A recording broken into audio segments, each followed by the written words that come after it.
House में Khamenei मौजूद थे। किस तरह से नेतन्याहू और ट्रंप ने प्लान किया खामेनेई को उनके घर में सबसे सुरक्षित जगह पर खत्म करने का, और 4 फेज या 5 फेज में इस पूरे घटनाक्रम को समझें। नमस्कार, मेरा नाम है मृत्युंजय और आप देख रहे हैं अमर उजाला। इजराइल और अमेरिका ने एक संयुक्त ऑपरेशन में ईरान के सबसे बड़े नेता, सबसे ताकतवर नेता अयातुल्लाह अली खामेनेई को मार दिया है। अब सवाल सभी के मन में है कि आखिर इतने ताकतवर नेता, इतने बड़े नेता, ईरान के सर्वोच्च नेता को इतनी आसानी से कैसे मार दिया गया। वो किला जो भेदना करीब करीब नामुमकिन माना जाता था, ईरान जिस सुरक्षा के दावे करता था, बार बार कहता था कि हमारे सर्वोच्च नेता सुरक्षित हैं, वो सुरक्षित क्यों नहीं रह गए?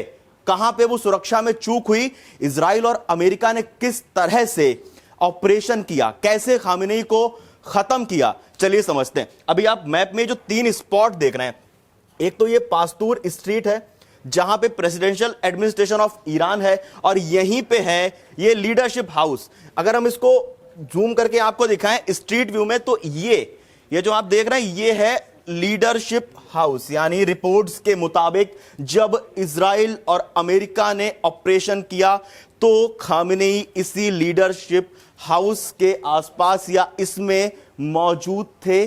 उस ऑपरेशन के दौरान लीडरशिप हाउस में खामेनेई थे और यहीं उनको मारा गया। ये अगर हम इसको जूम करके आपको दिखाएं तो ये वो इलाका है जो ईरान का तेहरान का सबसे रिहायशी इलाका कहा जाता है, क्योंकि यहां पे प्रेसिडेंशियल हाउस है, यहां पे लीडरशिप हाउस है, यहां पे पास्तूर स्ट्रीट कहा जाता है इसको। ये वो जगह है जहां पे हमले के दौरान खामेनेई मौजूद थे, ऐसा रिपोर्ट्स में अभी तक दावा किया जा रहा है। हालांकि ईरान की तरफ से इसका कोई आधिकारिक बयान नहीं आया इस पे कि वो यहीं पे मौजूद थे या किसी दूसरी जगह पे थे, लेकिन मौत की पुष्टि के बाद रिपोर्ट्स में यही कहा जा रहा है कि इसी लीडरशिप हाउस में खामेनेई मौजूद थे। अब सवाल ये उठता है कि इस ऑपरेशन को अंजाम कैसे दिया गया, किस तरह से नेतन्याहू और ट्रंप ने प्लान किया खामेनेई को उनके घर में सबसे सुरक्षित जगह पर खत्म करने का, और उसको अंजाम कैसे दिया, चलिए वो समझते हैं। एक डिक्पेटिटेशन स्ट्राइक यानी नेतृत्व की शीर्ष परत को एक ही झटके में खत्म करने की रणनीति बनाई गई थी। इस पूरे ऑपरेशन को डिक्टेटिपेशन स्ट्राइक कहा गया। उस तरह से इसको प्लान किया गया। जो कोड नेम थे, जो कहा जाए कि ऑपरेशन नेम थे, वो क्या थे? इजराइल ने इसको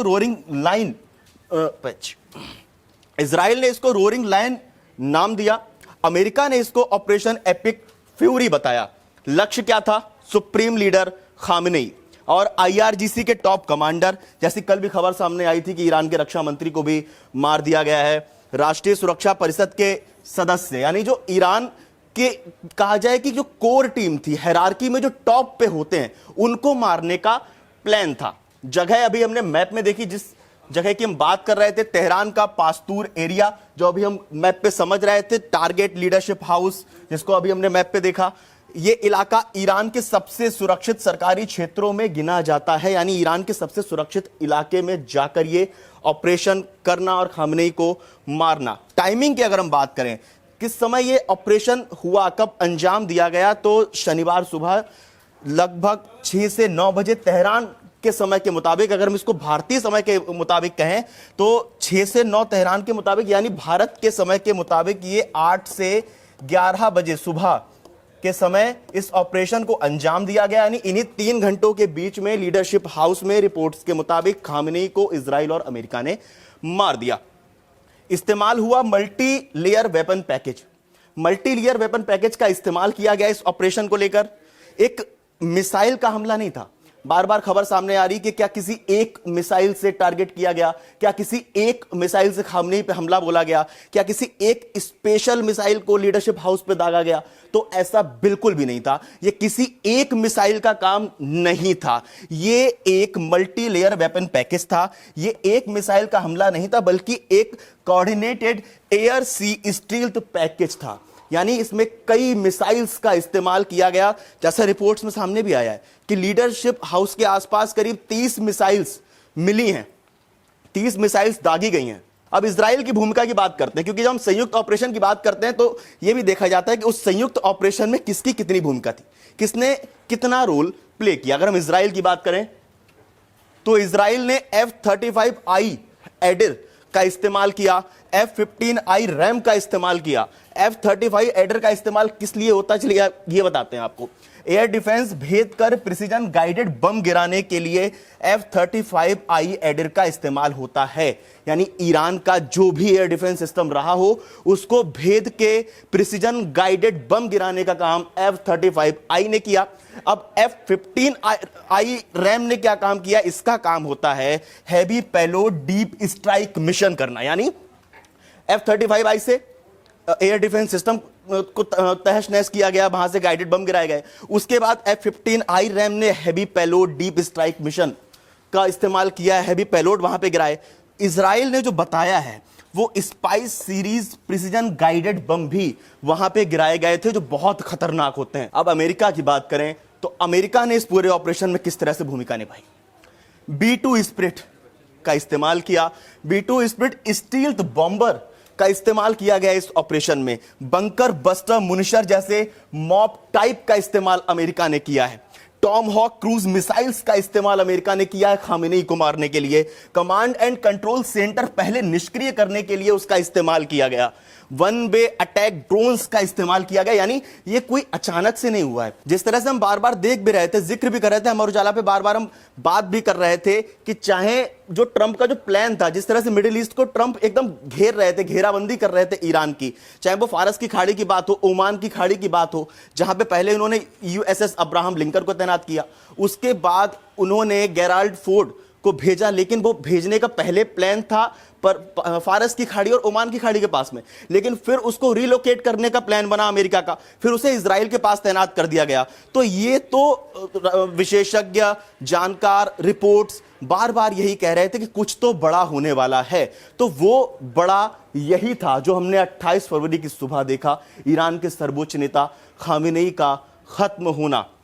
तो ये बहुत सोची समझी एक प्लानिंग के तहत अटैक किया गया है इजराइल और अमेरिका की तरफ से। एयर डिफेंस ओवरलोड करने के लिए वन वे अटैक ड्रोन्स, इन सब का इस्तेमाल हुआ है।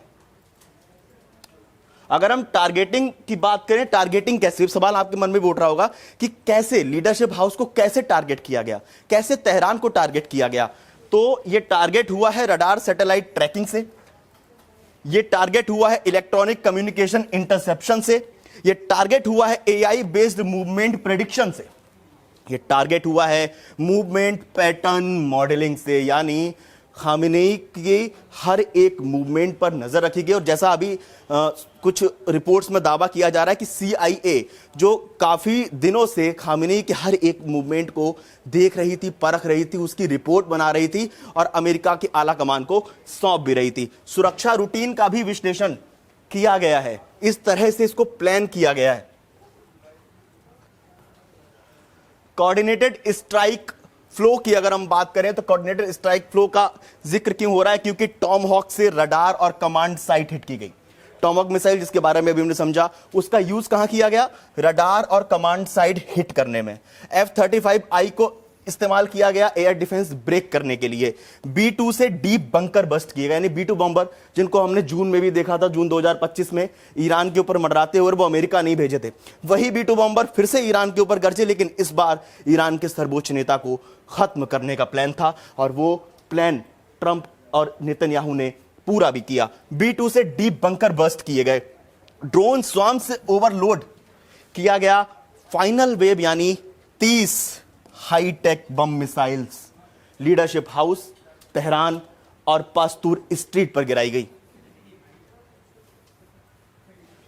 अगर हम 4 फेज या 5 फेज में इस पूरे घटनाक्रम को समझें तो एक टेबल आपके सामने है। इसमें अगर हम फेज 1 की बात करें तो फेज 1 में क्या हुआ, एयर डिफेंस को निष्क्रिय किया गया, डीएक्टिव किया गया, उसको तोड़ा गया, खत्म किया गया, निस्तेनाबूद किया गया। फेज 2 की बात करें तो उसमें स्टील्थ एंट्री हुई, जिस स्टील्थ बॉम्बर का भी हम जिक्र कर रहे थे, फेज 2 में उसकी एंट्री हुई। फेज 3 यानी प्लानिंग का फेज 3 क्या था अमेरिका और इजराइल का? बंकर बस्ट स्ट्राइक करना, जो कि अमेरिका ने B2 बॉम्बर के इस्तेमाल से की, B2 बॉम्बर की ताकत को इस्तेमाल करके किया। फेज 4 में ड्रोन ओवरलोड किए गए, ड्रोन से अटैक किया गया और फाइनल मुख्य कॉम्प्लेक्स पर प्रहार किया गया और ईरान के सर्वोच्च नेता को खत्म कर दिया गया। आप लोगों का क्या मानना है इस पूरे ऑपरेशन को लेकर? ईरान, इजराइल, अमेरिका, इसको लेकर, और खामेनेई की मौत के बाद ईरान में नहीं, तेहरान में नहीं, इस्फहान में नहीं, पूरी दुनिया में जो रोष देखने को मिल रहा है, जो लोग शोक जता रहे हैं, आक्रोश दिखा रहे हैं नेतन्याहू के लिए, ट्रंप के लिए, उनको लेकर हमें कमेंट बॉक्स में जरूर बताएं। और इस पूरे कॉन्फ्लिक्ट से जुड़ी हुई हर एक छोटी बड़ी अपडेट के लिए आप देखते रहिए अमर उजाला, पढ़ते रहिए अमर उजाला, जुड़े रहिए अमर उजाला के साथ।